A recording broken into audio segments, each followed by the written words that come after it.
Shabbat Shalom, como estão, meus irmãos? Tudo bem? Estamos aqui para mais um vídeo, dando continuidade no livro, na carta, né, do apóstolo Paulo aos Efésios. Né? Vamos continuar com essa mesma linha de raciocínio, com esse mesmo entendimento, né? Levando sempre o nosso entendimento de acordo com o que diz a palavra. Né? Não podemos querer interpretar ou analisar as Escrituras tomando por informações alheias à palavra. Né? Estamos convencidos de que a palavra, ela própria, se interpreta por ela mesma.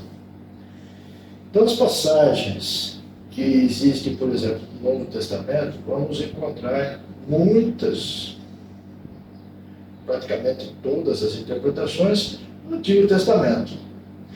E vamos encontrar interpretações para profecias, para passagens que às vezes não compreendemos muito bem, do Velho Testamento, e indo lá para o Novo Testamento. Aí vamos compreender a aplicação.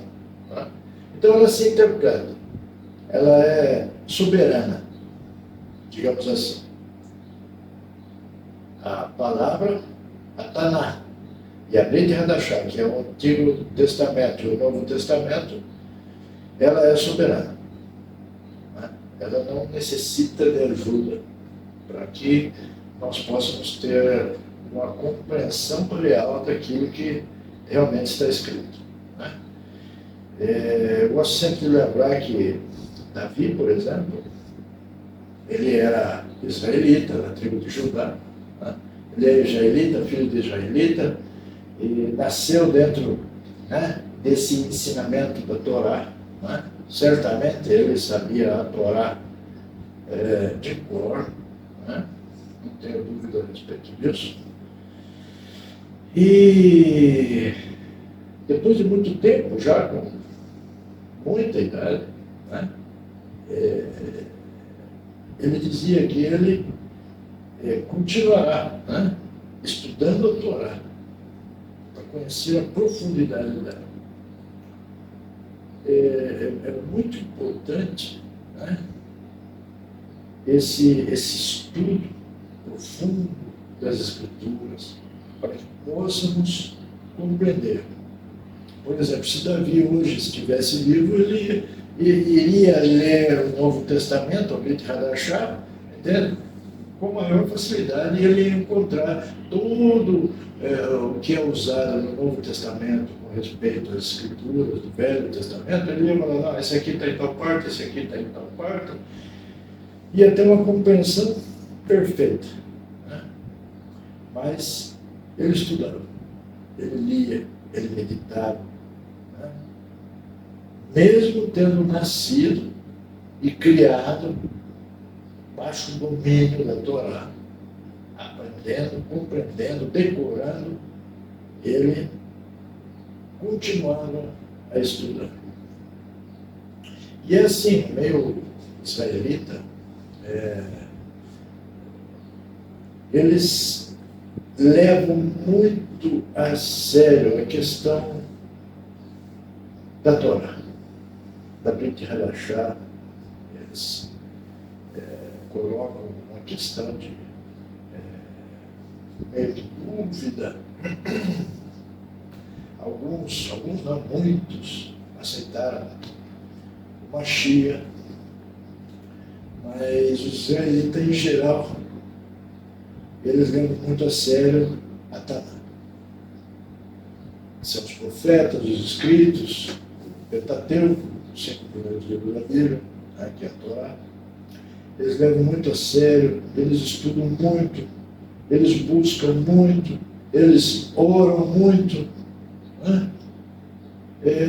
Se fôssemos realmente, né,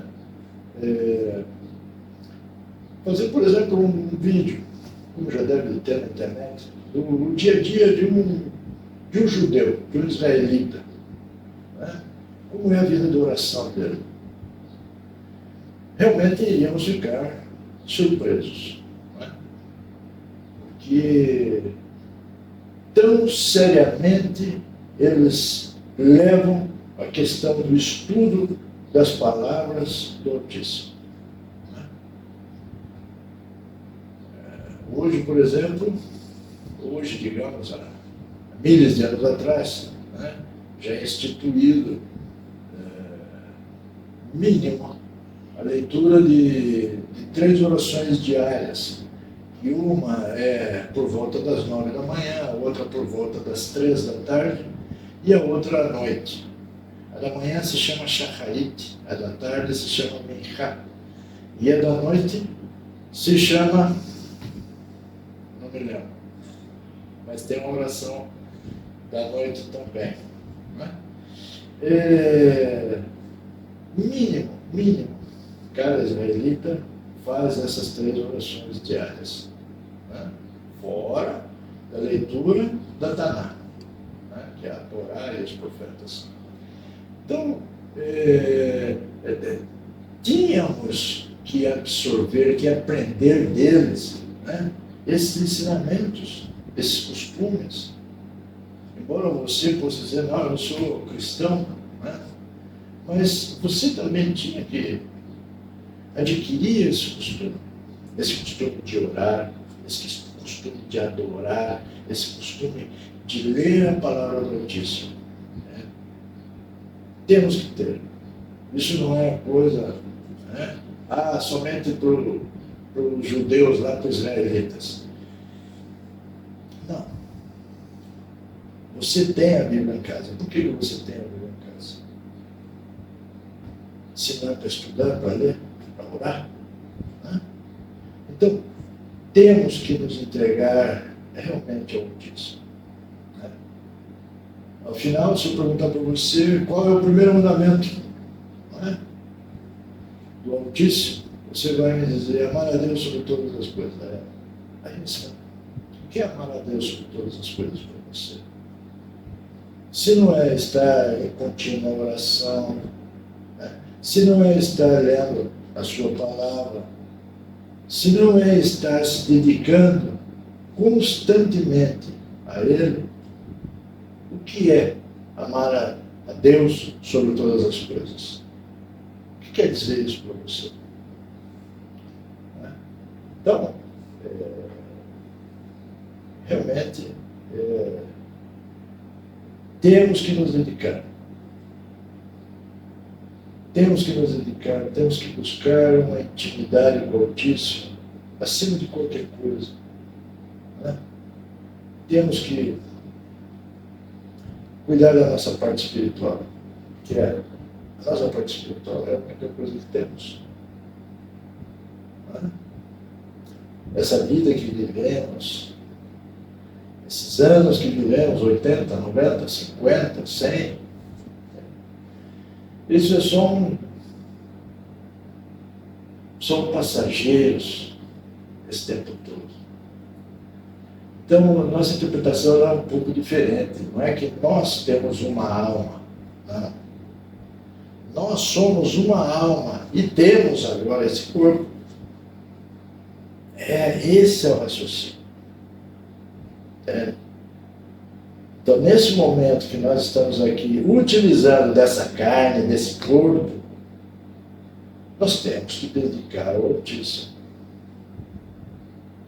Porque não faz muito sentido, né? Estamos aqui na Terra, né?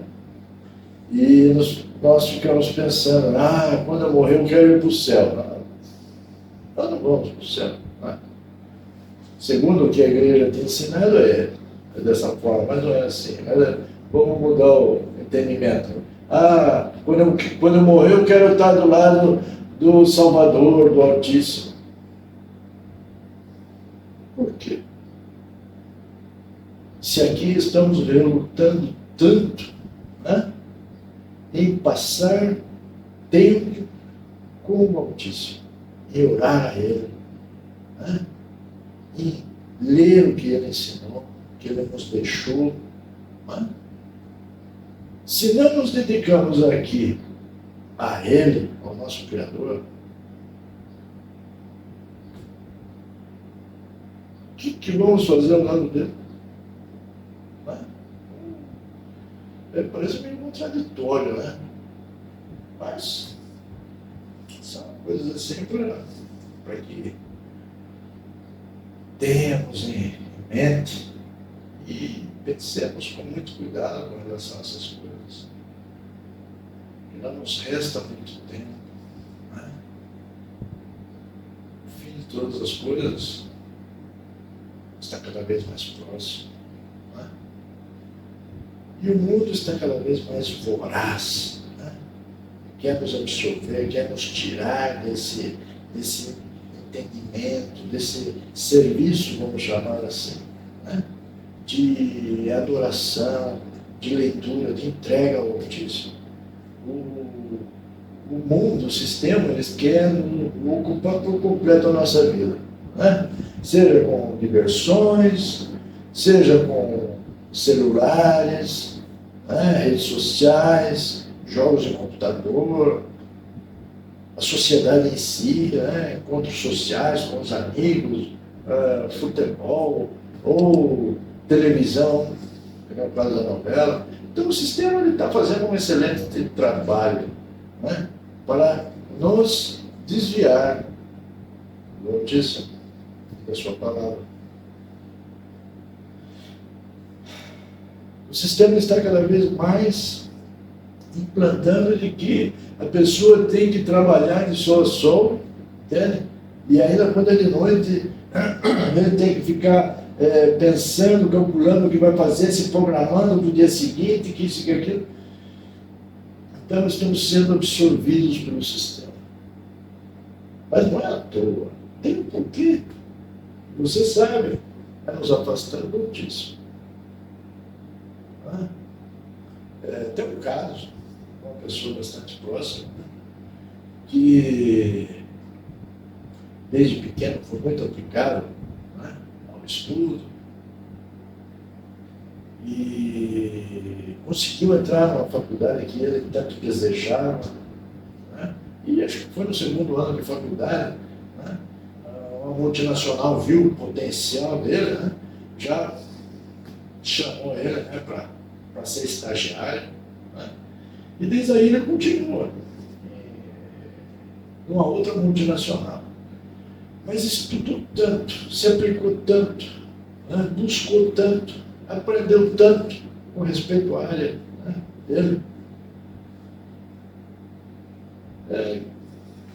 Realmente é louvável a questão profissional dessa pessoa. Né? Mas o que acontece?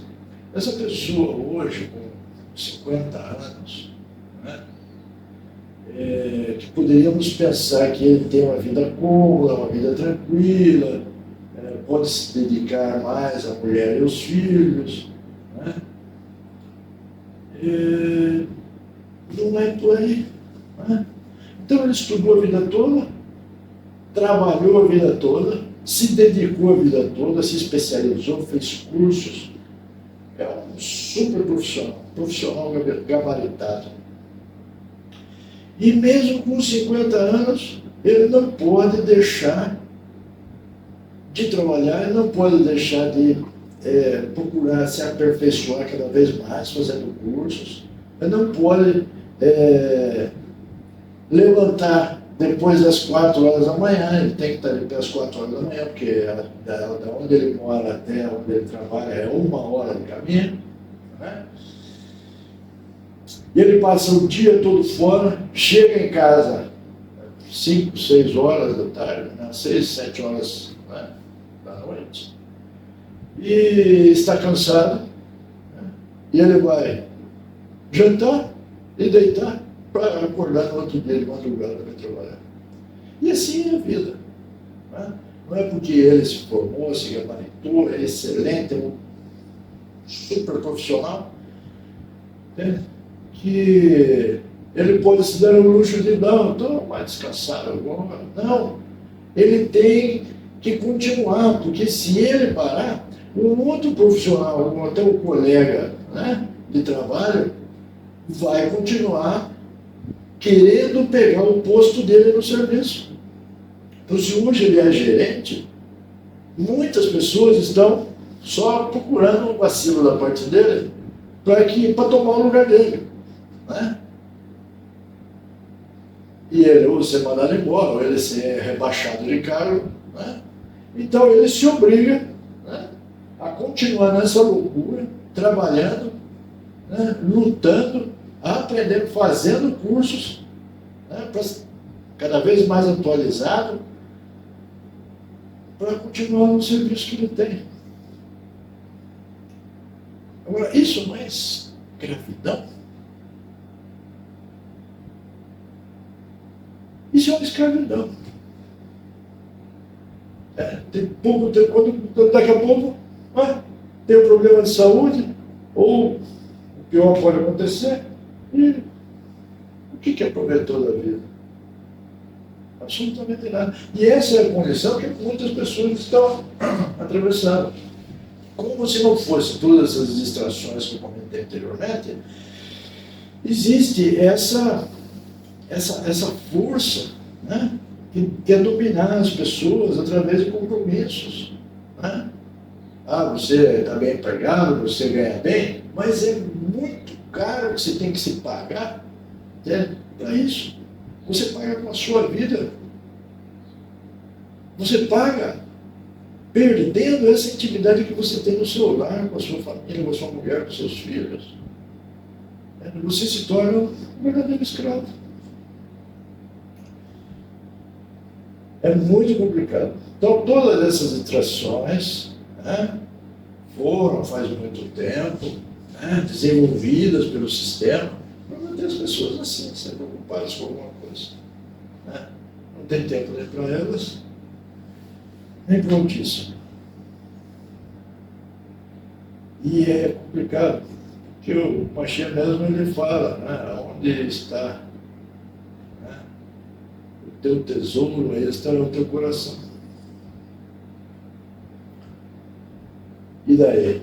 Esse amor ao dinheiro, né, como ele mesmo diz, Mashiach, nosso Salvador, o amor ao dinheiro é a raiz de todos os males. É muito, muito complicado. Muito complicado, e nós temos que se libertar, porque de alguma forma estamos escravizados a algo. Né? A alguma coisa estamos escravizados e temos que nos libertar. Tem até quem está escravizado em maus pensamentos. Né? Então, temos que se libertar, mas para isso, somente através da palavra e oração, e jejum, né? Para realmente nos libertarmos. Né? Mas, vamos dar continuidade, senão o vídeo fica com um monte de horas, né, comprido, né? E não entramos nos assuntos. Da outra vez, nós havíamos feito o estudo do primeiro capítulo de Efésios. E aí vamos continuar então a partir do 2. Né? A partir do 2, versículo 1, aí fala assim: e vos vivificou, estando vós mortos em ofensas e pecados. Quem foi vivificado? Quem estava em pecado. E pecado é a violação da Torá. Né? Então, entendemos.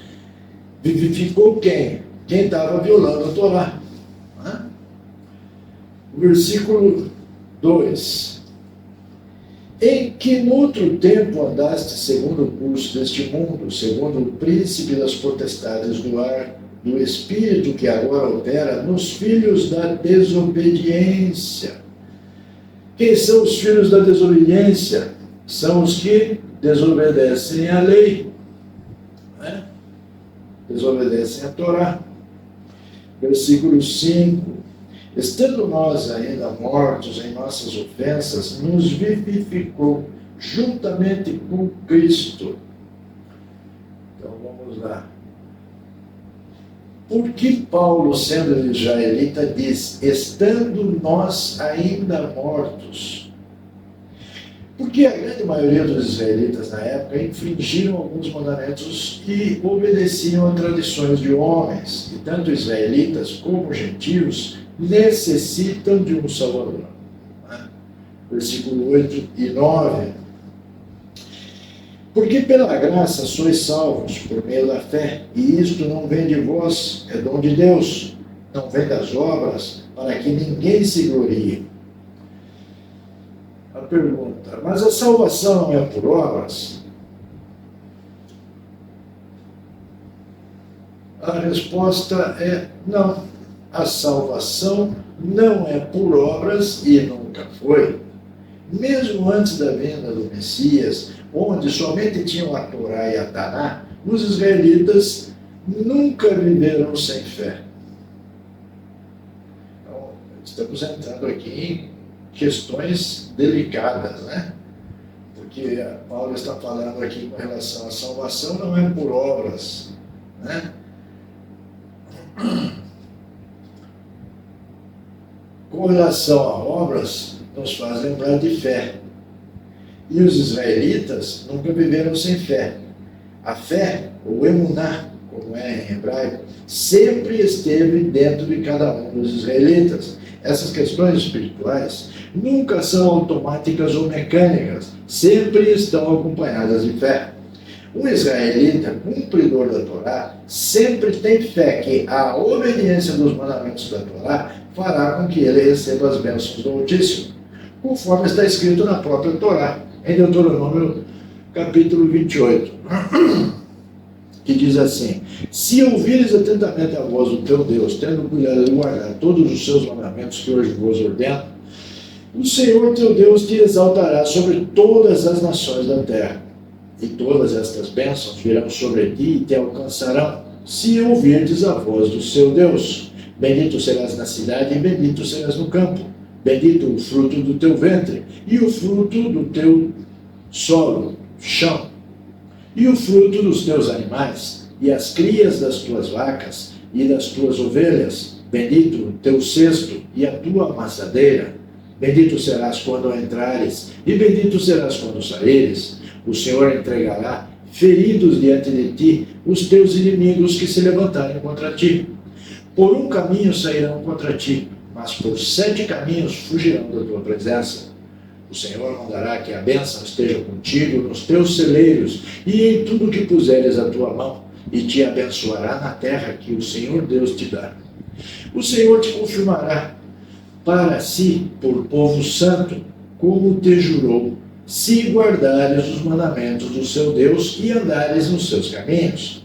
Assim, todos os povos da terra verão que és chamado pelo nome do Senhor, e terão temor de ti. E o Senhor te fará prosperar grandemente no fruto do teu ventre, no fruto dos teus animais, e no fruto do teu solo, na terra que o Senhor, com juramento, prometeu aos teus pais dar. O Senhor te abrirá o seu bom tesouro, o céu, para dar à tua terra a chuva no seu tempo, e para abençoar todas as obras das tuas mãos, e emprestarás a muitas nações. Porém, tu não tomarás emprestado, e o Senhor te porá por cabeça e não por cauda, e só estarás por cima e não por baixo, se obedeceres aos mandamentos do Senhor teu Deus, que hoje te ordeno para os guardar e cumprir. Então, falando em obras, né, e fé, né, vemos então que a salvação, ela não é por obras, né? E a fé já estava incluída no dia a dia do israelita, né? Porque por fé o israelita, o povo santo, acreditou e acredita no nosso Criador, de que será cumprido todas essas promessas se ele obedecer a Torá. Né? Isso é muito interessante. Por fé também somos obedientes. No próximo versículo, entenderemos que Paulo obedecia e ensinava que todos devem obedecer a Torá. Né? Versículo 10. Porque somos feitura sua, criados em Cristo Jesus para as boas obras, as quais Deus preparou para que andássemos nelas. A pergunta é, por que somos criados no Messias? Em Gênesis capítulo 1, versículo 26 diz, e façamos o homem à nossa imagem e semelhança. Em João capítulo 1, versículo 3 diz, todas as coisas foram feitas por ele, e sem ele nada do que foi feito se fez. Somos criados no Messias? Sim. Para quê? Para as boas obras que o Altíssimo preparou anteriormente, para que andássemos nelas. Outra tradução da Nova Versão Internacional diz assim, porque somos criação de Deus realizada em Cristo Jesus para fazermos boas obras, as quais Deus preparou de antemão para que nós as praticássemos. E o que são essas boas obras já preparadas anteriormente? Simples. A Torá, a lei, os mandamentos do Altíssimo. Então Paulo deixa bem claro essas questões com relação à lei. Versículo 11 e 12. Portanto, lembrai-vos de que vós, noutro tempo, eres gentios na carne, e chamados incircuncisão, pelos que na carne se chamam circuncisão, feita pela mão de homens. Que naquele tempo estáveis sem Cristo, separados da comunidade de Israel, e estranhos aos concertos da promessa, não tendo esperança e sem Deus no mundo. Quem estava sem o Messias e separado da comunidade de Israel? As tribos do norte.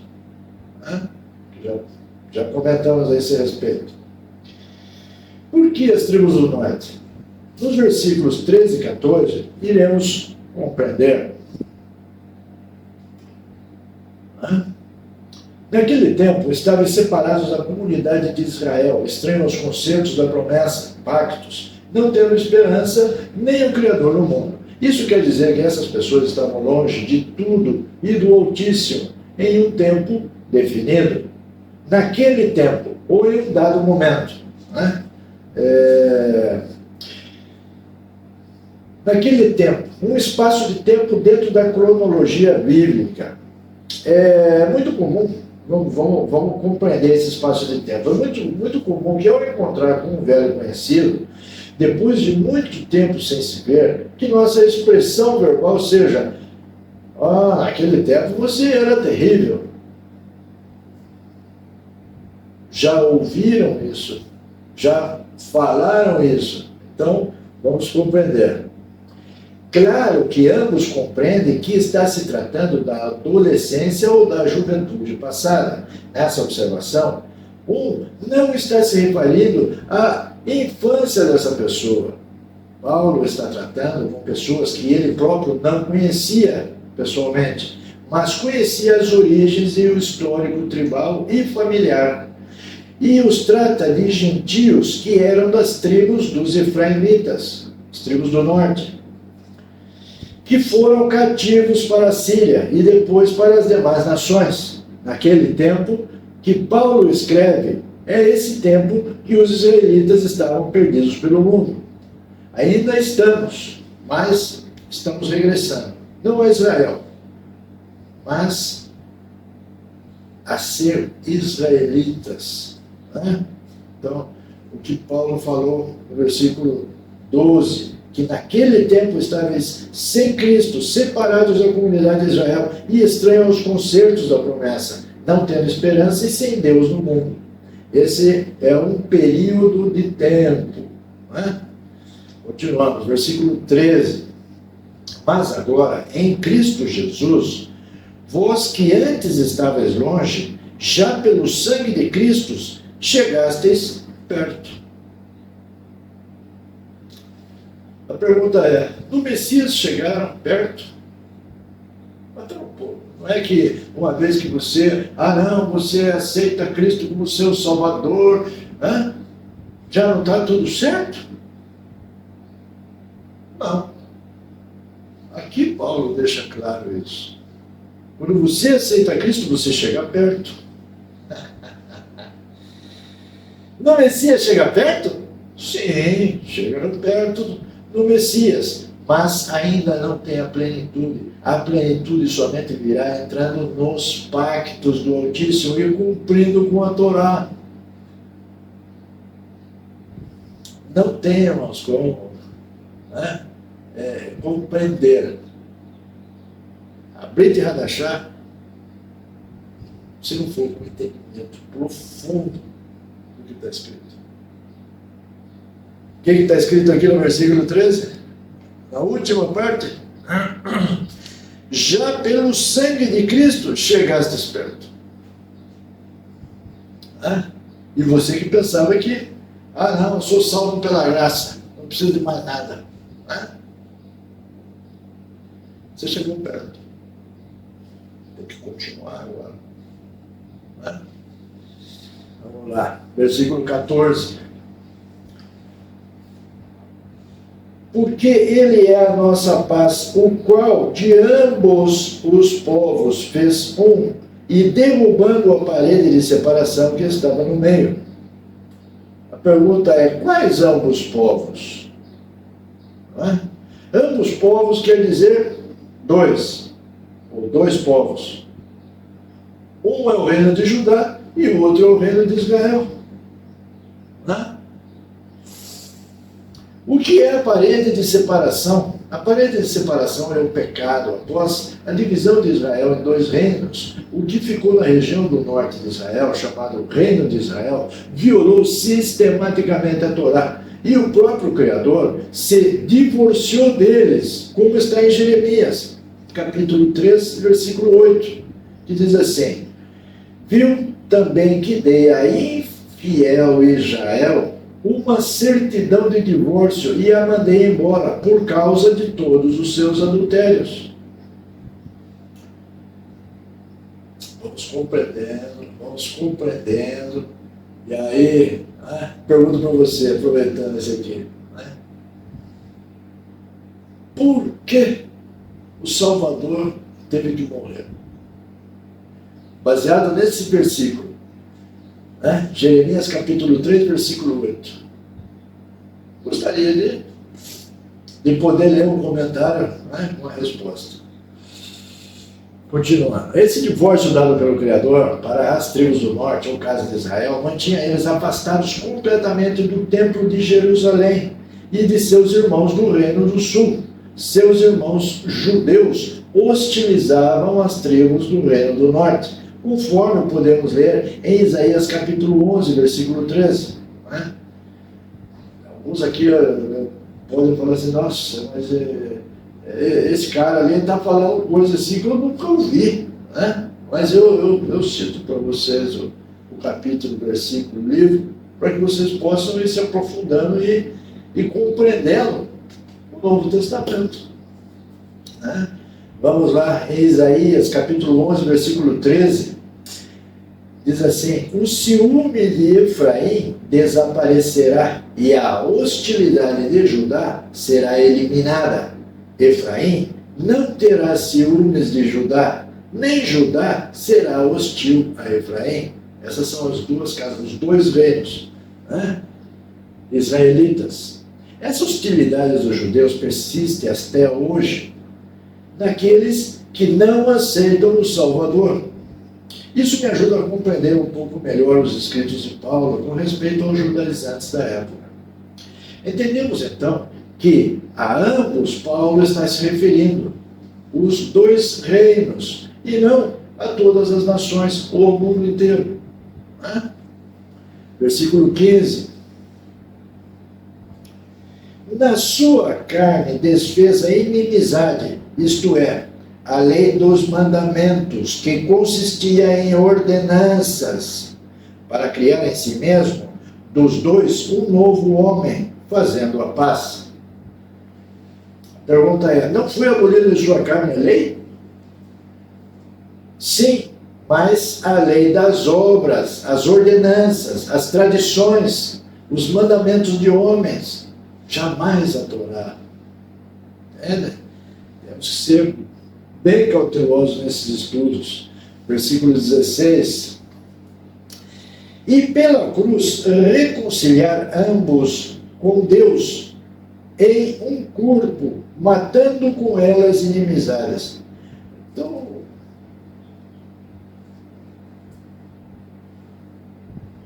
vamos compreender aqui uma coisa muito delicada, né?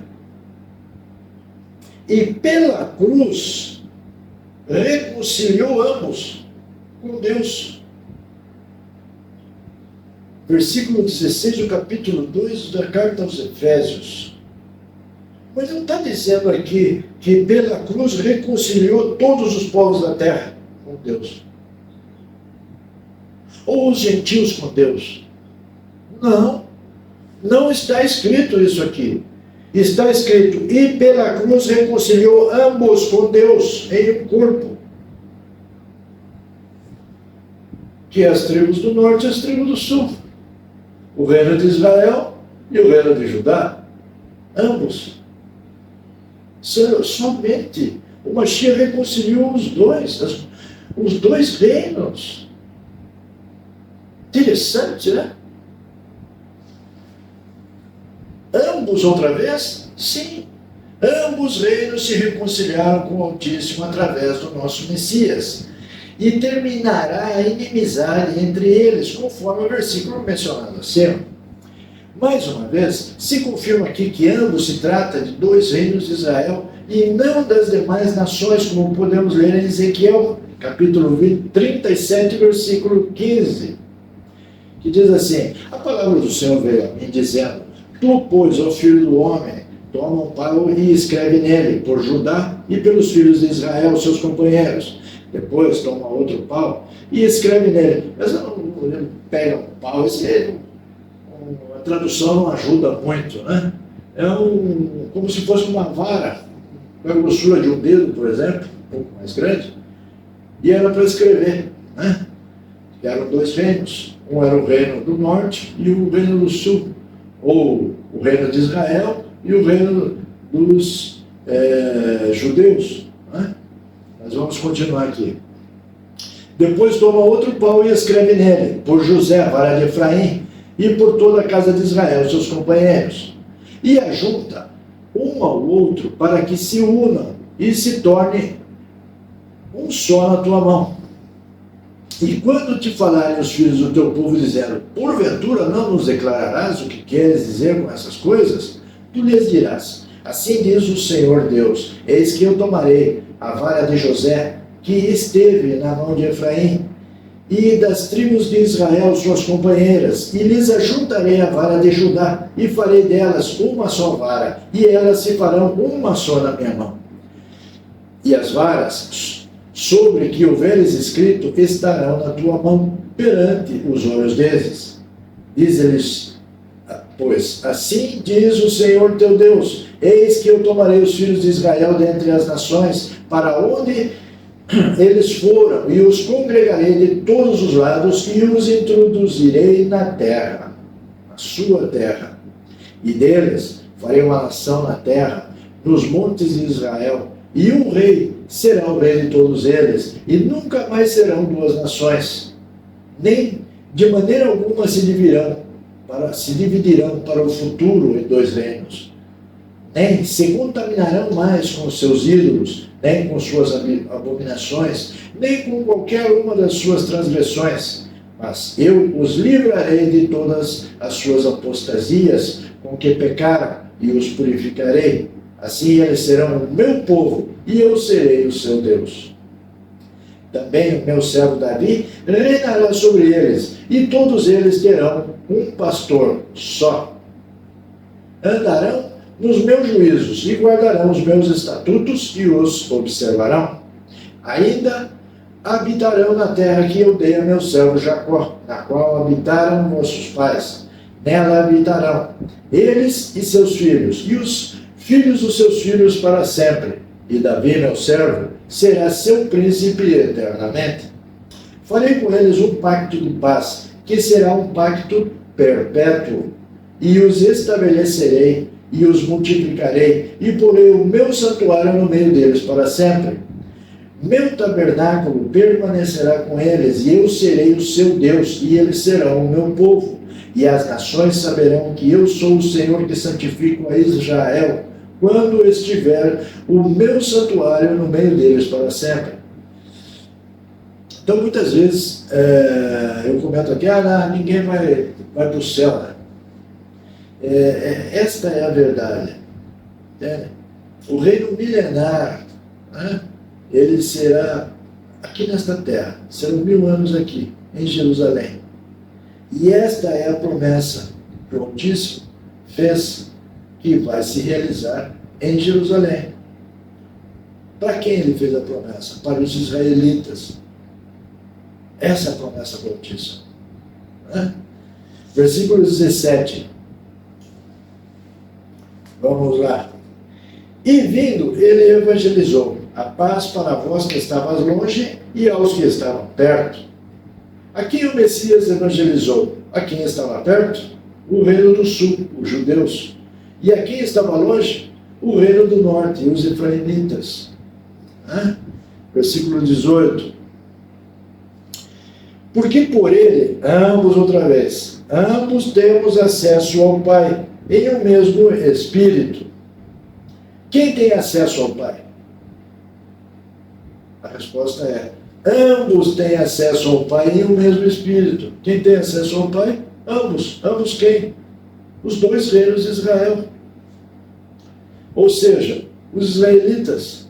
Ou nos enxertamos neles, na boa oliveira, ou estamos completamente fora do que diz a Bíblia. Por quê? Porque Paulo escreve no versículo seguinte assim, versículo 19.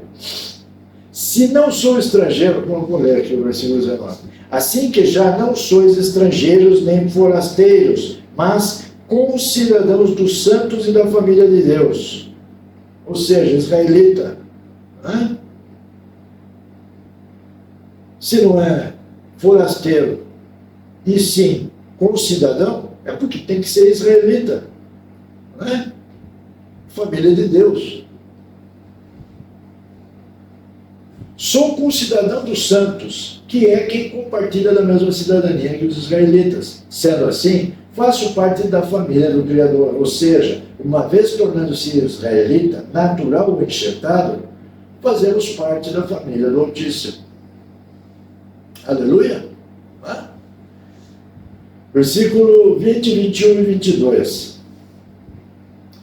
Edificados sobre o fundamento dos apóstolos e dos profetas. Jesus Cristo é a principal pedra de esquina, no qual todo edifício bem ajustado cresce para templo santo no Senhor, no qual também vós juntamente sois edificados para a morada de Deus em Espírito. O 20 diz aqui que temos que ser edificados sobre o fundamento dos apóstolos e dos profetas. Qual o fundamento dos apóstolos e dos profetas? A Torá. Não existe outro fundamento. Para os profetas, por exemplo, não existia o Mashiach, os profetas do Antigo Testamento. Dos apóstolos, todos eram israelitas, estavam firmados no fundamento da Torá. E depois o testemunho do Mashiach, do Salvador. Capítulo 3, versículo 1, 2, 3 e 4. Por esta causa, eu, Paulo, sou prisioneiro de Jesus Cristo por vós, os gentios. Se é que tendes ouvido a dispensação da graça de Deus que para convosco me foi dada. Como me foi esse ministério manifestado pela revelação, como acima em pouco vos escrevi. Pelo que, quando ledes, podeis perceber a minha compreensão do ministério de Cristo. Onde foi escrita essa carta? Provavelmente numa prisão em Roma. Paulo escreve: por esta causa sou prisioneiro. Qual causa? A causa é informar aos gentios, ou ao reino do norte, que agora eles terão paz com o Criador e poderão entrar e retornar à boa oliveira, ser israelita outra vez. Como isso levou Paulo à prisão? Os judaizantes, que tinha raiva os judaizantes, eles eram da tribo do sul, e eles tinham raiva da tribo do norte. Os judaizantes tinham seu processo longo e quase impossível para iniciantes, e não queriam permitir que Paulo, através do Messias e seus ensinamentos, enxergasse as pessoas na boa oliveira, ou que se tornassem ou voltassem a ser israelitas. Essa é a causa da prisão de Paulo. Em Atos, capítulo 24, versículos 5 e 6, compreendemos isso. Aí era uma acusação contra Paulo, E aí diz assim: temos achado que este homem é uma peste e promotor de sedições entre todos os judeus por todo o mundo, e chefe da seita dos nazarenos, o qual tentou profanar o templo, e nós o prendemos, conforme a nossa lei, o quisemos julgar. É complicado. Os judeus ainda têm bronca dos seus irmãos israelitas da casa do norte. Por quê? Por causa da carta de divórcio que o Altíssimo havia dado para eles. Então eles não aceitam que regressem esses israelitas lá do norte, os que foram dispersos nas nações, somos nós. Os judeus não querem aceitar isso. Aí ele fala assim, nessa passagem, judeus por todo o mundo, no versículo 5 do capítulo 24 de Atos.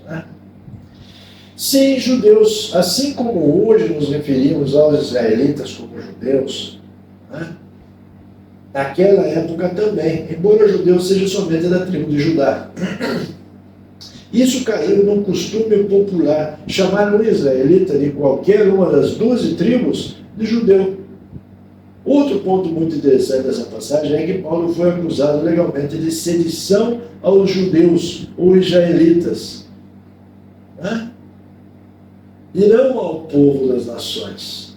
Então são coisas assim que só se aprofundando mesmo, fazendo uma leitura com muito cuidado, para que nós possamos ter uma verdadeira compreensão do que está se passando. Versículo 5: no qual, noutros séculos, não foi manifestado aos filhos dos homens, como agora tem sido revelado pelo próprio Espírito aos seus santos, apóstolos e profetas. Não foi manifestado aos filhos dos homens? Aos filhos dos homens. Este é um termo genérico, ou seja, não foi manifestado a ninguém. E foi revelado agora aos seus santos apóstolos e profetas. Aos seus santos. Qual é a nação santa? 2000 anos atrás, a nação santa é Israel. E hoje? A nação santa continua sendo Israel. Então ele foi revelado aos seus santos, apóstolos e profetas, todos israelitas. Versículo 6. A saber que os gentios são co-herdeiros de um mesmo corpo e participantes da promessa de Cristo pelo Evangelho. Vamos lá. Paulo se considerava santo? Sim. Como todos os israelitas que são obedientes ao Altíssimo. Notem que esta é a definição correta de santo ou santidade, e não como as igrejas cristãs definem. O que os cristãos dizem ser santos não é bíblico. Versículo 9 e 10. E demonstrar a todos qual seja a dispensação do ministério que desde os séculos esteve oculto em Deus, que criou tudo, para que agora, pela Kahal, né, a multiforme sabedoria de Deus seja conhecida dos principados e potestades do céu. Aqui está escrito que o Criador revelou para a igreja, não é assim. A tradução é igreja. Mas mais um erro de tradução. Paulo provavelmente usou o termo Kahal ou Keilah. Aqui, isso significa mais ou menos organização israelita, comunidade israelita. Paulo foi verdadeiramente um sábio em todas essas questões relativas ao Altíssimo, como ele mesmo fala em Atos capítulo 23, versículo 6, dizendo que era um fariseu. O que é um fariseu? O fariseu é um erudito nas Sagradas Escrituras. Então, compreendemos que Paulo tinha um profundo conhecimento das Escrituras e do idioma hebraico, com toda a sua profundidade, embora tenha nascido na Cilícia, província romana, e também falava esse idioma. Mas o entendimento e a vastidão do seu vocabulário era em hebraico, e suas cartas somente poderiam surtir o efeito desejado em seus destinatários se fossem no idioma madre dos israelitas, que é hebraico. Para que, assim como os de Bereia, todos pudessem confirmar na Taná os seus ensinamentos. Versículos 17 e 18.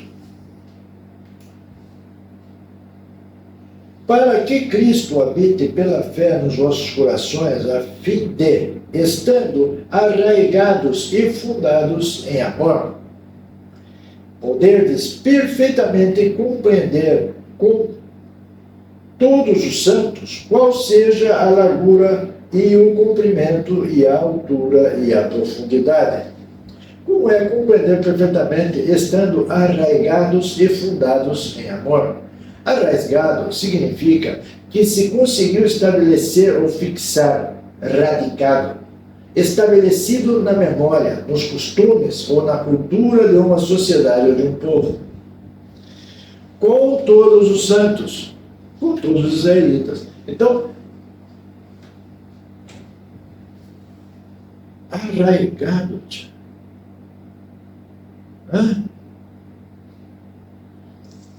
Para que Cristo habite pela fé nos vossos corações, a fim de, estando arraigados e fundados em amor.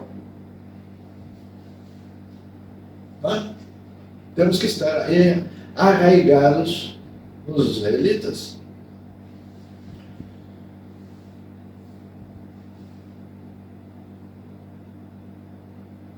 Não existe outro caminho, irmãos. Se nós formos querer acreditar, não, só a graça me basta, é um caminho, eu digo, delicado, porque não existe base bíblica que afirme isso.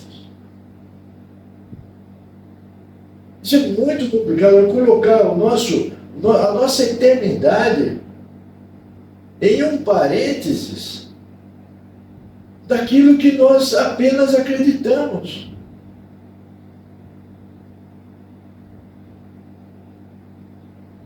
Não podemos, irmãos, depositar a nossa confiança nessa teoria, né, de que a graça me basta, entende? E encerrarmos aí. Não podemos fazer isso conosco mesmo.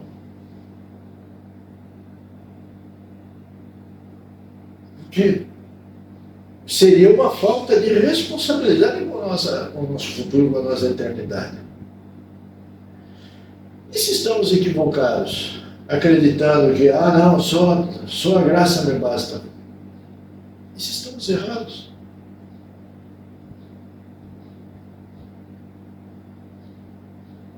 É um caminho legalmente sem volta, porque não tem uma outra vida para a gente consertar os erros. A gente chegou ao fim dessa vida, morreu, a gente vai pagar pelo que fez e acabou. Não tem uma segunda oportunidade.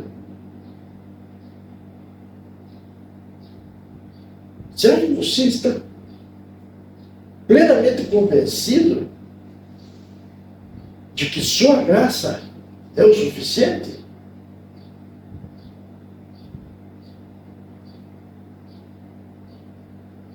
Por que você acredita tanto nisso, irmão?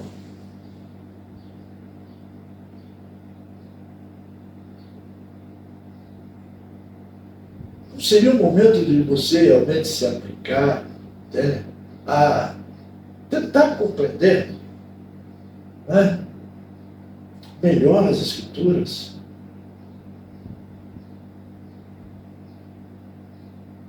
Vamos supor que eu esteja errado, que não tem nada a ver esse negócio aí de oliveira, de enxerto, de arraigar, que não tenha nada a ver com isso.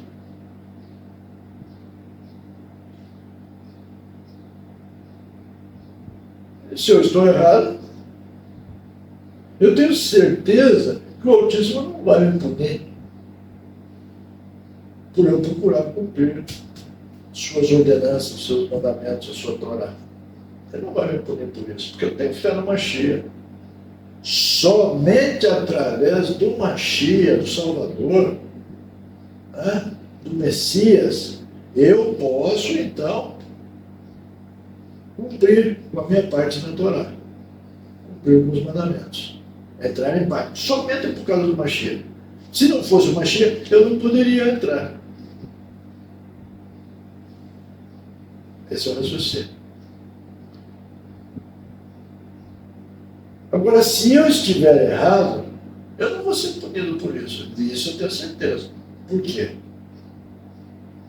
Porque é melhor, né, errar fazendo muito mais do que deveria do que errar fazendo menos.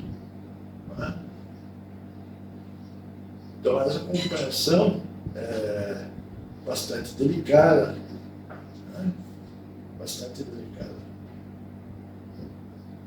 Eu peço para os irmãos que tenham um pouco de humildade, né? Para se perguntarem, será que realmente eu estou com a razão? Faça essa pergunta para você mesmo. Será que realmente você está com a razão? Não sei se você viu os vídeos anteriores, né, onde sempre, com base bíblica, a gente está tratando desses assuntos, desses temas com respeito à Torá, com respeito à lei, com respeito à obediência.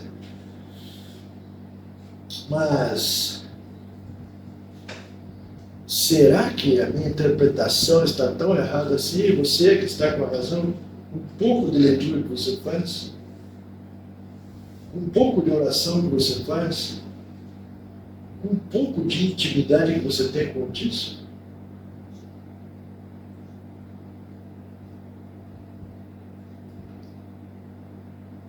As coisas estão cada vez mais complicadas, cada vez mais difíceis. Se nós não nos fortalecermos de todas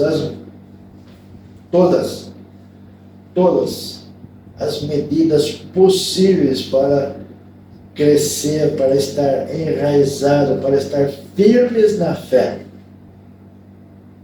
vamos cair, irmãos. Vamos cair. Não podemos ser superficiais. Jamais. Se tratando da nossa vida espiritual do Altíssimo, não podemos ser superficiais. Tá bom, irmão? Vamos ficando por aqui, né? Aí fica o próximo vídeo para o capítulo 4, 5 e 6. Né?